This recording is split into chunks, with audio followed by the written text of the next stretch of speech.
Simula May 26, 2025, mahigpit nang ipatutupad ng MMDA ang pagbabalik ng No Contact Apprehension Program o NCAP.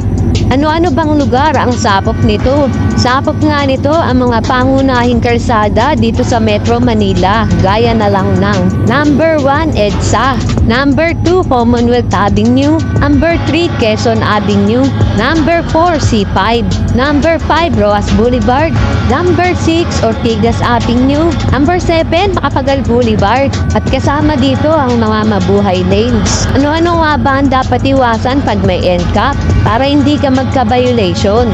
Unang-una, beating the red light. Pangalawa, no counterflow.